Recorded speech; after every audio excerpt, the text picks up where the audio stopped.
Book 42, Mr. Perfect. It really is a pantomime.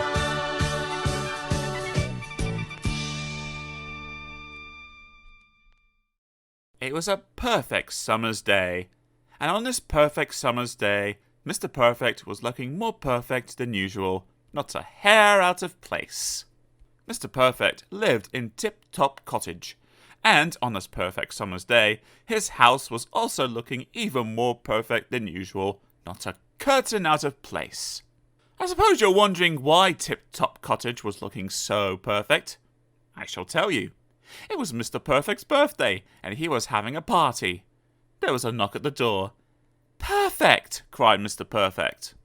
"How very kind of you," he said, when he saw that all his guests had brought wonderful-looking presents. "Please do come in, and if nobody minds, we'll open the presents later." Nobody minded in the least. Well, almost nobody. "What's that?" roared Mr. Uppity. "I don't have time to waste, you know. You'd better make sure we don't get bored today." Do you think this upset Mr. Perfect? Of course not. Mr. Perfect had perfect manners, unlike rude Mr. Uppity. "Oh no, my dear Mr. Uppity, we shan't be bored today," he replied. "First of all, we shall dance." And everybody danced, even Mr. Uppity. But although he danced, Mr. Uppity couldn't manage a smile. Unfortunately, Mr. Clumsy, being his usual clumsy self, broke a pile of plates. Do you think this upset Mr. Perfect? Of course not.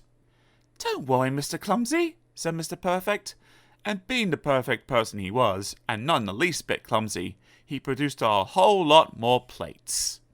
Made of cardboard! Then he brought in a cake. It was huge. It looked wonderful. It smelled terrific. And Mr. Greedy thought it tasted delicious. He gobbled up the whole cake in 3 seconds flat. There wasn't a crumb left for anybody else. Do you think this upset Mr. Perfect? Of course not. Being perfect, he had already guessed what would happen. Quickly, he brought out lots of small cakes. There were plenty for everybody, even Mr. Perfect. But, as he was not greedy, he only ate one. One cake was just perfect for him. Once everything had been eaten, Mr. Perfect opened his presents. He said as many thank yous as there were presents. Well, not quite. "What about my present?" cried Mr. Mean. Mr. Mean's parcel was so small that Mr. Perfect had not seen it. Mr. Perfect opened the tiny parcel, wrapped in newspaper. "Oh, Mr. Mean," said Mr. Perfect, "you've given me a lump of coal. How kind of you! It's delightful." "If I'd known, I'd only have given him half a lump," grumbled Mr. Mean. "That's it! I've had enough!" cried Mr. Uppity suddenly. "I'm fed up with you, Mr. Perfect, and you know why? I'll tell you. I have discovered that there is a most enormous, unbearable, exasperating fault with you." "Would you be so kind as to tell me what that might be?" asked Mr. Perfect, as politely as ever.